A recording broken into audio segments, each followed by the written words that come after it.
Hola, ¿qué tal? He conseguido un nuevo trípode y encima una nueva cámara. O sea, todo perfecto para mi humilde canal que hago por gusto propio, obviamente, ¿no? Entonces, como que llevo muchos días queriendo hacer un vídeo, pero han pasado muchas cosas. Una, por ejemplo, me he puesto malo. Entonces, mal, no podía hacer un vídeo. No me podía ni levantar de la cama, no iba a hacer un vídeo. Segundo, la lucha con esos sentimientos de nuestra sociedad de insuficiencia y de perfeccionismo también. Pero bueno, más allá de eso, tengo el trípode y tengo la cámara y estoy grabando. Lo malo es que el trípode es bastante alto, porque a mí me gustaría grabar de pie, pero yo soy más alto, lo cual es una pena, pero bueno, porque se queda así como el ángulo, este es como el mejor ángulo que he encontrado, que está más guay, pero bueno, se intenta hacer lo que se puede, ¿no? Y bueno, en el último tiempo he estado leyendo muchas cosas. No he estado como, no leyendo muchas cosas, sino picoteando. Porque he dejado como 5 libros perfectamente. No me siento mal, la verdad, es difícil. Yo sé que dejar un libro es difícil, por cierto. Aventúrense.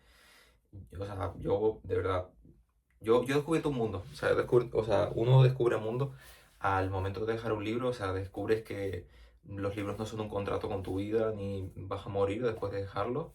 De hecho, probablemente te lo pases mejor, ¿no? Buscando otra cosa que te apetezca leer. La cosa es que me pasa siempre esto, o sea, siempre al hacer estos vídeos me lo paso bien porque me explico como pequeñas cosas de filosofía que me parecen guay, pero lo hago precisamente porque había una cita de Walter Benjamin que decía algo así como que el lenguaje de los filósofos es el lenguaje del hampa, ¿no? Es el lenguaje de los gángsteres. O sea, básicamente es el lenguaje horrible. O sea, es un lenguaje para que tú no te entiendas. Y eso a mí no me gusta personalmente. Entonces, por eso siempre tengo como mucho esta labor de decir, chacho, voy a explicar bien estas ideas, ¿no? Y claro, esto me ha pasado últimamente que he estado como leyendo un par de cosas. Por ejemplo, he leído La social espectáculo de Igor. No sé por qué lo estaba viendo, pero bueno. Libro que, a ver, no sé, me leí como siempre. O sea, lo peor es que me lo empecé a leer hace mucho tiempo y acabé en la misma parte. O sea, acabé en el primer tercio del libro. Porque este libro está muy guay por el mundo en el que vivimos, de las redes sociales y el doom scrolling y todo eso. Pero no sé, tío, Guy Debord, por favor, franceses, filósofos franceses, probablemente la mayoría habéis fallecido ya, porque no podíais haber escrito un poco mejor. Obviamente esto es sarcasmo, ¿no? Y luego también estuve leyendo Verdad y Método 2. La parte uno bueno, pues estuvo guay, pero tenía la parte 2 de Verdad y Método de Gadamer. Filósofo también, pues muy guay, pero ¿por qué no se explican un poco mejor? No lo sé.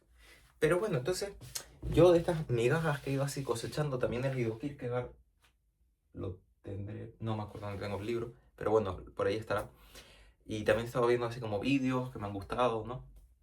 Entonces he sacado una idea, que es básicamente la de que somos una pregunta lanzada al aire, ¿no? O sea, em, lo cual, o sea, este de título de vídeo va a decir, y es como así como muy poético, somos una pregunta lanzada al aire, pero todo tiene sentido. Yo siempre ha habido como dos posiciones a la hora de pensar qué somos, nuestra personalidad, ¿no? Y se ven muy claras en el hinduismo y el budismo. Pero bueno, esto me parece un poco más peñazo y no lo voy a explicar, yo creo.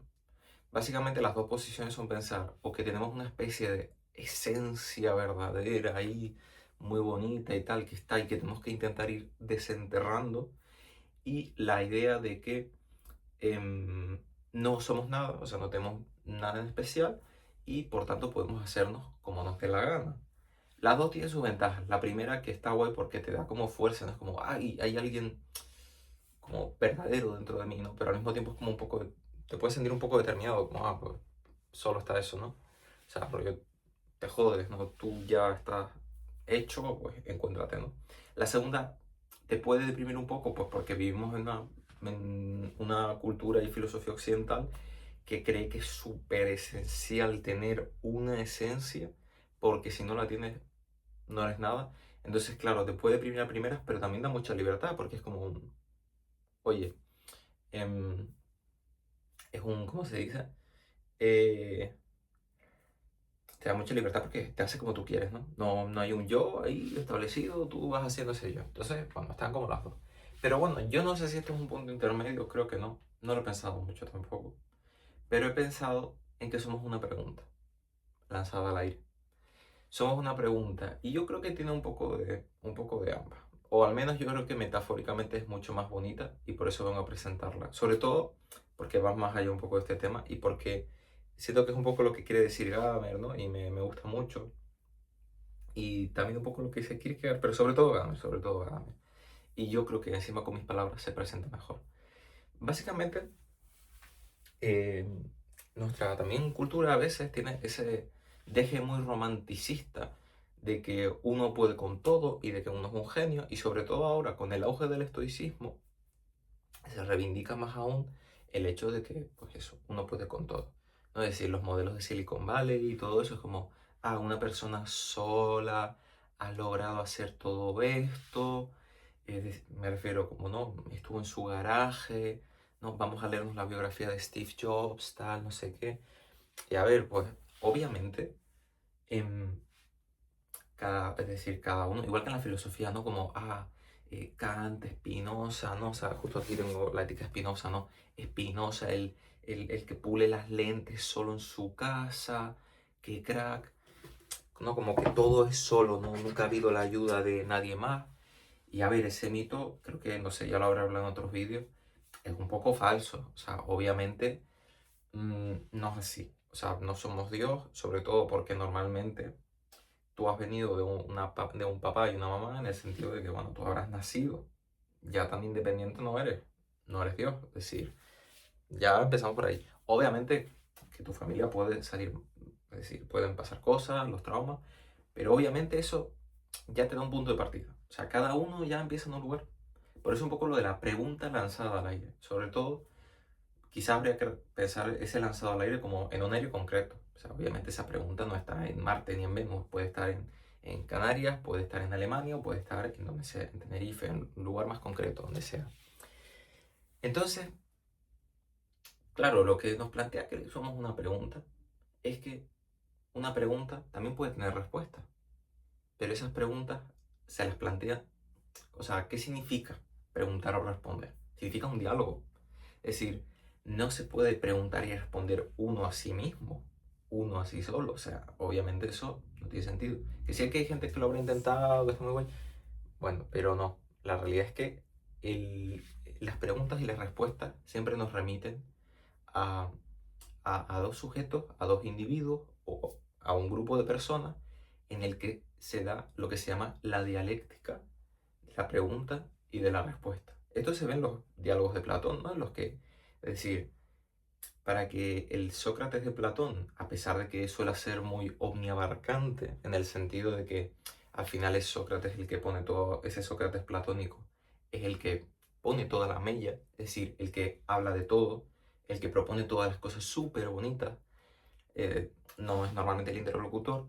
La realidad es que para que él hable, para que él haga todo eso, siempre necesita un interlocutor. Es decir, incluso en el libro de la República, que es de los más grandes de Platón junto a las leyes, obviamente él necesita siempre esa conversación que le lleve a desarrollar todo eso. O sea, incluso el libro más monológico, por decirlo así, ¿no? En el sentido de que al final siempre suele ser el que más habla, él siempre necesita ese diálogo, siempre necesita hablar con alguien.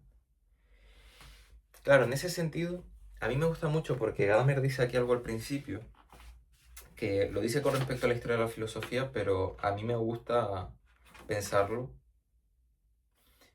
bueno, no lo encuentro, pero me gusta pensar que esto es un poco, yo creo que yo creo que se puede aplicar a la vida un poco en general, ¿no? Em, Decía algo así como que básicamente, claro, esto es muy bonito, decía, lo, él decía, hablaba del diálogo, lo importante que es el diálogo, de hablar el uno con el otro, y decía, por esta Por esta razón, los textos de filosofía no son propiamente textos u obras, sino aportaciones a una conversación a través de los tiempos. Estaba subrayado, o sea, esto ha sido súper bonito. Subrayador naranjita, bonito aquí con su post. Entonces, claro, esto es bonito, pero yo creo que esto es incluso algo se puede llevar a un plano mucho más cotidiano y no por ello banal, por cierto, en el sentido de que somos una o sea, incluso nuestra propia existencia es una conversación mantenida a lo largo del tiempo. A lo largo, obviamente, de nuestro tiempo, nuestro propio tiempo, en el sentido de el tiempo de cada familia, de cada persona, ¿no? De que uno tendrá 30, 17, 47 años, etcétera, y de que ha ido conversando con otras personas que al mismo tiempo todo eso se va integrando en los tiempos de otras personas. Por eso es una conversación, porque obviamente yo podré tener una edad, 20 y tantos, lo que sea, pero ¿no? A medida que voy hablando con otros también, voy ganando. No, ganando no porque ganar es una palabra muy juego de suma cero, que es esto de, creo que se dice así en los juegos en los que siempre gana uno y pierde otro, sino en el sentido de siempre nos vamos enriqueciendo, es la palabra que me gusta más. Nos vamos enriqueciendo mutuamente. A partir de todas esas individualidades y concreciones de la existencia en general, ¿no? Nos vamos creciendo. Y, ¿qué iba a decir? Y claro, somos una pregunta. ¿Por qué esto es importante? Porque cuando se habla mucho de esas formas de pensar el yo, nuestra vida o lo que sea, ¿no? Como no hay límite, o sea, de que no hay yo, por tanto, puedes ser quien quieras, o si hay un yo, por tanto, ve buscándote, ¿no? O sea, descúbrete a ti mismo. Es que eso se plantean como muy, es tu trabajo, rollo, hey, conócete a ti mismo, ¿no? Que eso es una pena. Normalmente se dice, el oráculo de Delfos le dijo a Sócrates, conócete a ti mismo. Lo cual en nuestro lenguaje moderno, actual, mejor dicho, nuestro horizonte, como dice Gadamer, que también es muy bonito, nuestro horizonte actual está muy permeado por el individualismo, que es un descubrimiento maravilloso y genial, pero realmente el lenguaje de la Grecia antigua era el lenguaje de la sociedad, de la comunidad. Obviamente sí, soy consciente de que existe el esclavismo en Grecia, no soy ignorante, o sea, existía, espero que ahora no, pero en la Grecia antigua sé que existía la esclavitud, que no, que sí, o sea, la democracia, pero quien era el ciudadano, el masculino, ¿no? O sea, obviamente soy consciente de eso. Pero me refiero que, más allá de, tristemente, los grandes errores de Grecia, el fondo, el trasfondo y el planteamiento teórico, pero también vital al final, de que somos animales sociales, es lo importante ahí y es lo bonito. Es decir, somos seres con lobos, o sea, lo que nos haría especial, ¿no? Eso ya, o sea, lo que nos haría especial de cara a otros animales, bueno, eso ya da para otro tema. Pero en general el tema animales sociales, ¿no? Como dice mucho Aristóteles y como existen muchos otros, de que tenemos un logos. El logos que se traduce por razón, pero el logos es discurso, más bien. La palabra logos remite mucho al discurso. Y el discurso es algo que obviamente se da en un grupo de personas. O sea, uno no se hace un discurso para sí mismo, sí, puedes hacerlo, pero principalmente la conversación. Incluso en el plano más individual del ser humano, o sea, incluso en un diario, o incluso en tus propios pensamientos, claro, al final, creo que este lo dice Platón en el Teeteto, o algo así, que es un diálogo con un hombre muy gracioso, pero no estoy seguro, que decía algo así como, pensaba, él decía que el pensamiento, cuando tú reflexionas, es como un intento de hacer un diálogo cuando estás tú solo contigo mismo, como que te imaginas otra posición y hablas con ella. Creo que era algo así. Pero aunque no lo diga él, me da igual.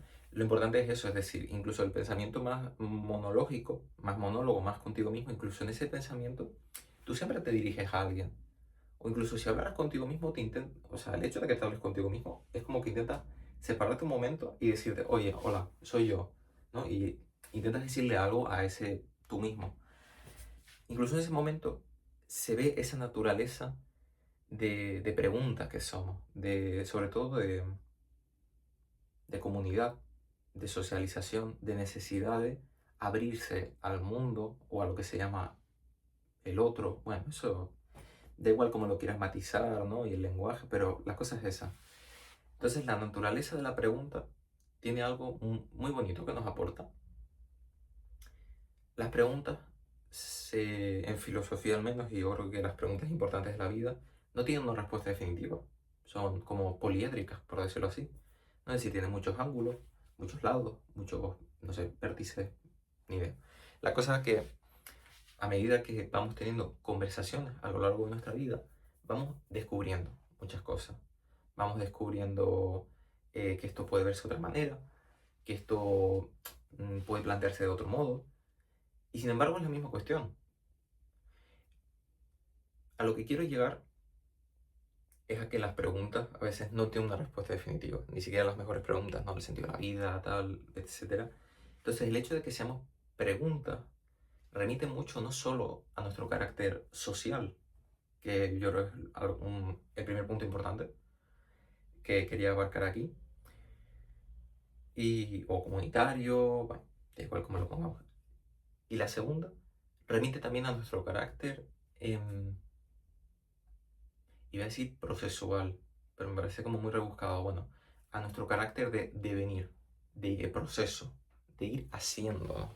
De no ser una esfera completa, compacta y hecha de una vez, sino algo que se va haciendo, ¿no? Siempre se suele poner, hay una estatua, no sé, se puede buscar por internet y si no, si entras en Pinterest, Instagram, cualquier tipo de red social lo vas a ver.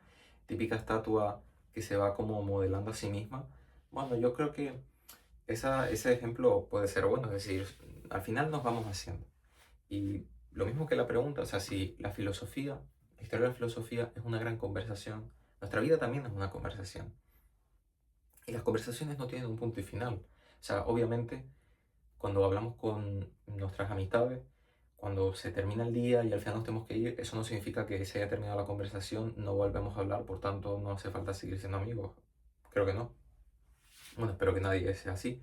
Sino que más bien la conversación se queda como pendiente, quizás es la palabra, como esperando a que otro día siga. No hay un fin. Lo importante de las conversaciones son el proceso, el pasarlo bien, el estar en ese momento. Lo importante es el camino, no el fin, ¿no? Como se suele decir, no el final del camino, sino la aventura que hay en medio. Entonces, el ser una pregunta, el hecho de que seamos una pregunta, nos remite a nuestro carácter social, pero también a nuestro carácter de hacernos, de que no hay un final concreto. Y está bien, o sea, hay gente que se puede rayar porque dice, ay, no voy a alcanzar la perfección, qué pena. Bueno, pero no pasa nada, es decir, y aquí voy a permitirme ir un momento a Heidegger, ese filósofo tan curioso nazi, pero bueno. La cosa, Heidegger aquí dice una cosa que más allá de su contexto está muy guay para lo que yo quiero plantear. Heidegger dice que claro, uno cuando empieza a pensar de su vida, piensa, ostras, que no puedo ser perfecto, porque soy un ser finito, soy un ser mortal y me voy a morir. Claro, y uno podría pensar, bueno, ¿y si la perfección es morirse? Esto suena loco, pero claro, porque, o sea, cuando esta botella que yo tengo aquí se termina, o este libro, por ejemplo, se imprime, podemos decir que estos ya están perfectos, en el sentido de que no va a ser de otra manera. O sea, el objetivo era que llegara a este punto, y bueno, tristemente llegará un día en el que esta botella se estropeará o dejará de funcionar o lo que sea. Pero podríamos decir que están acabados. Quizás la palabra no es perfecto, sino acabado. Ahora mismo están acabados, o sea, esta botella está como debería ser. Da igual que, no sé si se aprecia, está rayada, tal, da igual. Claro, Heidegger aquí dirá, a ver, obviamente, cuando nos morimos estamos acabados. Bueno, sí, pero no, tampoco eso tampoco nos satisface. O sea, obviamente no, o sea, no nos satisface, no estamos perfectos, completos o acabados cuando estamos muertos. O sea, eso no. Entonces, ¿cómo? Claro, porque uno ahí, y aquí me parece Heidegger, obviamente lo dice con un lenguaje mucho más enrevesado, muy ontológico, muy lo que tú quieras, pero bueno, yo intento pasarlo a lo que yo llamo un lenguaje más cotidiano, humano, cercano, entendible. Que sí, que luego hay que leer Heidegger, bla, bla, bla, hay que leer los libros, sí. Hay que leer la Ética Espinosa, sí, pero bueno, también hay que primero entenderlo y ya luego ir al lenguaje complejo, ¿no? La cosa es que, claro, aquí Heidegger dice algo como eso, muy, muy humano, que bueno, pero entonces que voy a ser siempre imperfecto, esto es terrible. Dice, no, él dice que básicamente si tenemos en cuenta que vamos a morir y que la muerte es algo completamente indeterminado, o sea, para bien o para mal, todos tenemos la esperanza de que, y todos en el fondo vivimos pensando que vamos a vivir, por favor, a mínimo hasta los 70, 80 o 90, por favor. mínimo 60. Y bien, la realidad, para bien o para mal, es que la muerte puede darse en cualquier momento, ¿no? Puede darse en los segundos, mañana, etcétera. No es algo en lo que hay que sobrepensar, por cierto, por favor, no se lo sobrepiensen. Creo que Heidegger debería haber puesto ese apunte psicológico de que no lo sobrepiensen, sino más bien en el sentido de que, bueno, es un hecho simplemente, ¿no?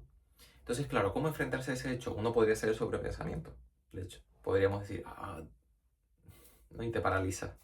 Pero bueno, la otra forma de abordarlo, y que es más poética en cierto modo, es decir, bueno, si mi vida, por tanto, es susceptible de acabar en cualquier momento, vamos a intentar ser lo que querramos ser realmente, ¿no?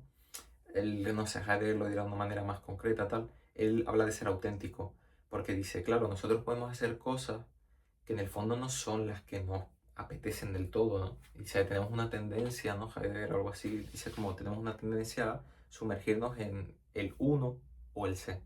¿Qué es esto del uno o el C? Que suena así como muy raro.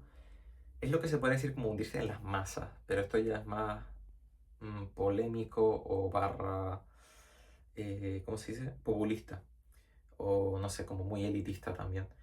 El uno o el C realmente es el C de la partícula C, lo que se dice, ¿no? La partícula impersonal, ¿qué es lo que se dice? ¿Qué es lo que se piensa? Y lo uno también, lo que uno dice, ¿no? Lo que uno piensa.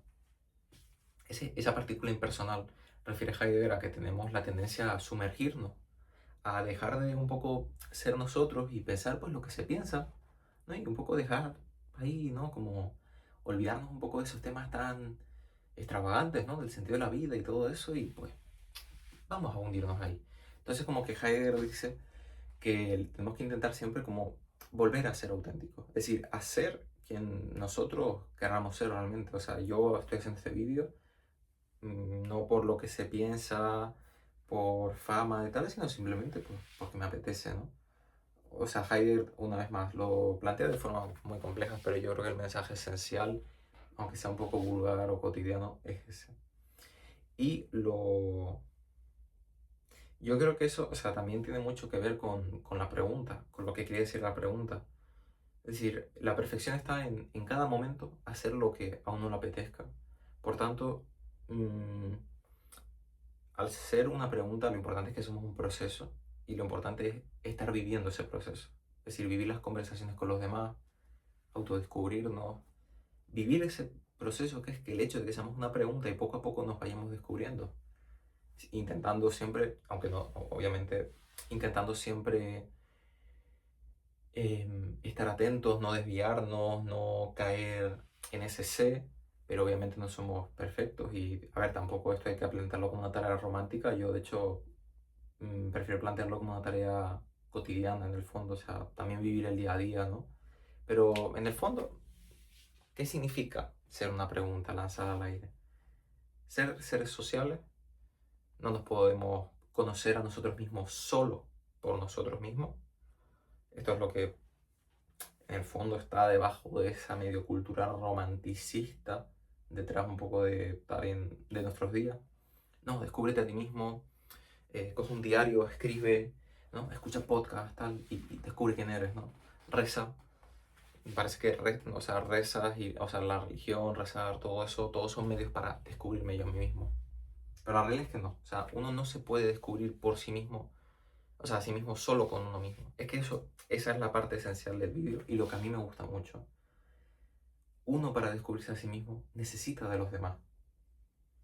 Obviamente habrá momentos, o sea, hay que tener un equilibrio entre estar con los demás y estar también con uno mismo, ¿no? En el tiempo en compañía, el tiempo en soledad. Y es en ese equilibrio donde uno, yo creo que se encuentra de alguna manera a sí mismo y tal. No es ni solo lo uno ni solo lo otro, porque si estás solo en soledad, pues una vez más acabas un poco en la locura y en que no vas a descubrir quién eres. Y se acaba solo hundido en, o mejor dicho, disuelto en lo social. Tampoco estás descubriendo quién eres porque solo te estás adaptando a los demás. Entonces es un punto medio. Es eso lo que digo, es decir, y tampoco nos focalicemos en pensar que cuando estoy con los demás es para que me digan quién soy, sino estoy con los demás, les pregunto a los demás cómo son, qué hacen, qué les gusta, qué les disgusta. En el hecho de también descubrir a los demás y descubrir nuestro mundo, hay un momento en el que también nos descubrimos a nosotros mismos.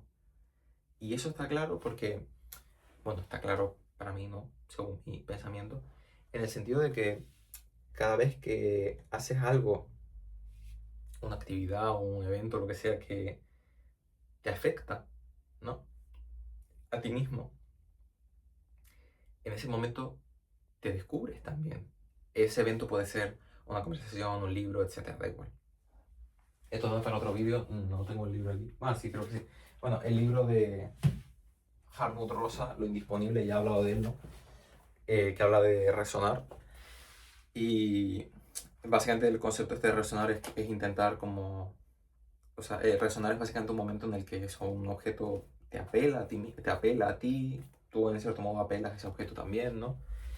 Y hay un cambio transformador, ¿no? Algo que por cierto no puede calcularse, por eso el libro se llama Lo Indisponible. Spoiler, como se ve aquí. Em, entonces, claro, el momento eso en el momento de conversar, el hecho de que seamos una pregunta es que no nos podemos responder simplemente a nosotros mismos y tampoco hablar con los demás es un momento para hablar solo de mí. Un momento en el que hay preguntas y respuestas, preguntamos por los demás, no solo por nosotros mismos. Y es en eso, en esa conversación nos descubrimos. Y lo segundo, el carácter de proceso de que estamos haciéndonos constantemente. No estamos hechos de una pieza, no somos, no nos hicieron en el mundo y nos dieron de una pieza. Obviamente no es así porque cuando naces pues estás, ¿cómo se dice? Vulnerable y te tienen que cuidar. O sea, eres un ser que nace. Somos los seres, o sea, comparado con los animales, ¿no? Bueno, nosotros también somos animales, yo eso lo pienso así, pero comparado con el resto de animales, em, mientras ellos o la mayoría suelen ser autónomos a partir de muy poco tiempo, nosotros necesitamos una larga cantidad de tiempo para ser educados. Tenemos que educarnos. No solo, o sea, cuidar y educar. Primero nos tienen que cuidar, o sea, los pañales no se cambian solos, los lloros no se consuelan solos, la comida tampoco se come sola. Y incluso cuando llegamos a nuestros 20 años, podemos seguir siendo niños, en el peor sentido de la palabra, no en el bueno, ¿no? Es decir, podemos seguir siendo infantiles, y diría incluso teniendo 40, 50, ¿no? El proceso de educación nunca acaba en el fondo. Es decir, hay gente, eso, podemos ver gente de 20 años muy madura y gente de 40 súper inmadura.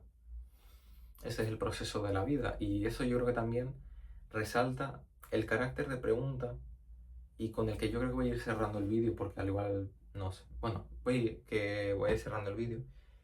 Claro, ¿por qué también todo esto de la pregunta? Porque nuestros días también están muy marcados por la faceta de la ciencia, el método científico. ¿En qué se ve? Porque esto se dice mucho, yo lo sé, ¿no? No, es que la ciencia tal, es que qué mal la ciencia hace esto, lo otro. Bueno, en mi caso, en este caso concreto, yo creo que el problema de la ciencia se ve en la necesidad, impulso, sí, diría la necesidad o el impulso de pensar todo bajo el método científico. Y por tanto un poco de pensar todo como si tuviera un método en el sentido de un paso uno, paso 2, paso 3, paso 4. Y esto se ve mucho en las publicidades de YouTube, de las redes sociales. Por ejemplo, las publicidades de deporte. No, paso uno, haces esto. Paso 2, entrenas. Paso 3, no sé qué. Y paso 4, ya está, vas a estar fuerte, vas a estar fit total. Em, no, y también he visto mucho de parejas, ¿no? Como paso uno, es que, sobre todo, por cierto, de parejas centrado en chicos, porque obviamente, pues, no sé, Instagram y las redes sociales, yo cuando he entrado, pues, a pesar de que yo pongo que soy neutro, para que, por favor, no me spamen con publicidad, de alguna manera detectan, no sé, la Big Data detecta que soy un hombre, entonces me mete publicidad, ¿no? De, ¿por qué ella no te escucha? Es que para que ella te haga caso, ¿no? O sea, en todo eso, también, paso uno, no le escribas estos mensajes. Paso dos, actúa de esta manera. Paso tres, di estas palabras. Y en el paso cuatro verás que te hace caso. Cuando yo hablo del carácter de pregunta, quiero ir contra todo eso en el sentido de que las preguntas no tienen un método. Y eso lo vemos, por ejemplo, en el caso de la filosofía. Las preguntas de la filosofía se han respondido de maneras muy variopintas, muy diferentes. Aquí tenemos, mira, ahora, o sea, creo que aquí tengo libros de todo tipo. Tenemos Hartmut Rosa, un sociólogo filósofo de nuestro siglo, o sea, nació en el siglo XX, sigue vivo, tiene 60 años, 70. Escribe, ¿no?, de una manera ensayística, está súper guay el libro, ¿no?, tiene unas 160 páginas. Aquí tenemos a Spinoza, un señor del siglo XVII, si no me equivoco, más o menos. Nada, 400 páginas de proposiciones, escolios, axiomas, ¿no? La ética demostrada según el orden geométrico para él. Esa era su manera de responder a la pregunta de la vida buena, ¿no? Y bueno, así lo respondió. Gadamer, en esta segunda parte de Verdad y Método, reúne aquí un montón de artículos. Y por ejemplo, bueno, Gadamer siglo XX y Guy Debord siglo XX escribió todo este libro en aforismos. Bueno, aforismos o secciones, ¿no? Sabes que sección 69, sección 68, ¿no? Y así escribe 221 parágrafos, aforismos, como se quieran ver, más bien parágrafos, ¿no? Como fragmentos. Ay Dios, se me cae el libro. Bueno, la cosa es esa, ¿no? Es decir, por tanto, el hecho de que seamos una pregunta significa que no hay una respuesta clara o no hay una respuesta perfecta. Y que si cada uno es una pregunta, cada pregunta es diferente. O sea, por tanto, cada persona es un mundo completamente distinto. Hay gente que estudia una cosa, hay gente que estudia otra, hay gente que no estudia, hay gente que encuentra la felicidad y la respuesta a su vida en cosas completamente distintas. Y eso probablemente yo creo es lo mejor del ser humano. En el sentido de que, y acabo este vídeo con esto y una segunda cosa, en el sentido de que durante mucho tiempo también nuestra filosofía occidental ha apelado mucho a lo único, a lo total, a lo uno. Claro, Dios es uno, sencillo, no siempre se ha apelado a la unidad, a lo pequeño. Y se ha dejado como algo malo lo diferente. Esto se ve claro en, por ejemplo, me gusta mucho Simone de Beauvoir, ¿no? Dice, la mujer es la otra, es la diferencia. Claro, ahí se ve, es decir, es la diferente, la que vive de otra manera, mal, no vive como el hombre. Es un ejemplo muy bueno, ¿no? En el caso de feminista. Lo mismo en todos los ámbitos estéticos, epistemológicos, lo que sea, teológicos. Lo perfecto es lo que es de una manera, sencillo, lo que es siempre igual. Y todos nos tenemos que, en el fondo, no, este tipo de anuncio, en el fondo lo que nos está diciendo es, oiga, usted sigue esta regla para estar fuerte o para tener relaciones. No dice, busca tu manera, mira a ver si este método te sirve. Al igual no te sirve, oye, esto puede ser así. Entonces, eso, conclusión que, bueno, cada uno tiene su manera de ser. Y aquí lo que yo creo que pensar esto de la pregunta, yo lo que venero mucho personalmente es la diferencia, que las cosas sean distintas, todas las cosas, las personas, los libros, todo en general. En la diferencia está la riqueza y en el encuentro con lo diferente hay siempre un enriquecimiento. Por eso Gadamer, por ejemplo, habla mucho de que uno de los procesos de comprensión, ¿no? Nosotros estamos siempre comprendiendo cosas, ¿no? La cámara, el vídeo, lo que estás escuchando, hay una fusión de horizontes. Hay siempre dos horizontes que se fusionan, ¿no? Y no significa una fusión mala en el sentido que se vuelve una síntesis ni nada, sino que se cohesionan, se vuelven coherentes, se entienden. Y de ahí sale algo mejor, algo más enriquecido. Y por último, y acabo este vídeo loco de 34 minutos 27 segundos de momento. Estaba leyendo un libro, se llama, ay Dios, no me acuerdo el nombre. Bueno, el título del libro es Elogio de las Virtudes Minúsculas. Y la autora, no encuentro el Kindle, es una autora francesa que se llama Marina, aquí, Marina Fon o Van, que creo que es yo no sé, será holandesa, ¿no? Bueno, y si ya encuentro el libro, esto va a ser maravilloso, ¿no? Vale, sí, lo encontré. Marina van Zuylen, Elogio de las virtudes minúsculas o la excelencia en clave menor. Que lo tengo aquí en Kindle, entonces por eso no me tal. Y no quería decir el libro más. Y me gustó mucho porque rescataba una cita de Virginia Woolf y que quería compartirla aquí. Decía algo así como que también mucha de nuestra historia, Dios mío, repito, yo sé que repito esta frase de nuestra cultura, nuestra historia, nuestra tal, que suena como muy apoteósico a pesar de que no quiero serlo. Insiste mucho en que parece que la vida está dividida en momentos excelentes, grandiosos, soberbios, hermosos, bellos y la vida cotidiana. ¿No? Como la vida cotidiana es lo aburrido, lo rutinario, lo gris, no todo malo, ¿no? Y había una cita de Woolf que rescataba a Van Zuylen, que era muy guay, decía, a ver, en el fondo, el ser, o sea, este momento concreto, este tiempo en el que tú estás viéndome, en el que tú estás comiendo, bebiendo agua, que por cierto quiero beber agua, pero bueno, ahora cuando termine, todos son momentos y tiempos de eso que se llama el ser, es decir, la vida. Todos son momentos completamente iguales, o sea, este momento, este segundo, no tiene un menor valor. Es decir, simplemente hemos sido probablemente, como se dice, nosotros los que hayamos dividido el tiempo en momentos como más buenos o más malos y que digamos, no, es que uno debe ser como Aquiles, uno debe ser como Héctor, uno debe ser como Steve Jobs, ¿no? Como que parece que hasta que no consigues el éxito, este tiempo y esta existencia y esta vida es simplemente banal, gris, cotidiana, aburrida, sin sentido.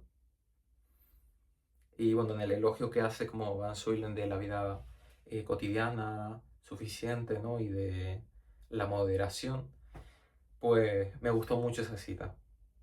El tiempo, mira, voy a buscar es que lo que estaba buscando es la cita, porque yo sé que lo subrayé. Y no lo encontré. Ah, vale. Vale, voy a decir la cita que me gusta mucho. Para Woolf, lo cierto es que nada es corriente. Todo es un instante del ser. Por más que desde el exterior la, la mayoría de las existencias parezcan forjadas, sobre todo por los más irrelevantes instantes del no ser. Claro, o sea, por mucho desde el exterior, la mayoría de las existencias de las personas, de las vidas, parezcan hechas, ¿no? Forjadas sobre todo por los más irrelevantes instantes del no ser. Claro, o sea, la vida en realidad es, o sea, todo es un instante del ser, todo es un instante de la vida, del mundo, de la existencia, de todo este fluir que es la existencia. Y sin embargo, somos nosotros los que pensamos del exterior, Buah, esto parece, claro, parte del no ser. Dicho de un lenguaje más cotidiano, esto parece parte de la nada, lo aburrido, de lo que no tiene sentido, de una vida sin sentido, de una vida que no merece la pena ser vivida, ¿no? Cotidiana. Pues no, todo es un instante de ese ser, todo es un instante de esa vida. En fin, y por esa misma razón, pues no sé, hay que, en fin, hay que intentar, o lo que intento hacer es divulgar, ¿no? Como todo esto, porque a veces, de verdad, no entiendo por qué la gente se complica tanto hablando. Pues nada, ese es el vídeo de hoy. Muchas gracias por escuchar. Y nada, ha sido larguito como siempre. Espero que te haya ayudado, por tanto, a descubrir algo de ti mismo, ¿no? Al final lo que he dicho, lo de la pregunta lanzada al aire, cuando tú comprendes, esto lo dice Gadamer también, cuando tú comprendes algo, ¿no? El mundo, un libro, lo que sea, da igual, una persona, también comprendes algo de ti mismo. Bueno, si me alegro mucho si este vídeo te ayuda a comprender algo de ti misma, de ti mismo, genial, me alegro un montón. Y si no, pues, no sé. En fin, lo dejo por aquí, muchas gracias. Intentaré volver con otro vídeo dentro de poco. No sé si me animo y si no me como la cabeza con cómo hacer los vídeos. Un abrazo gigante. Chao.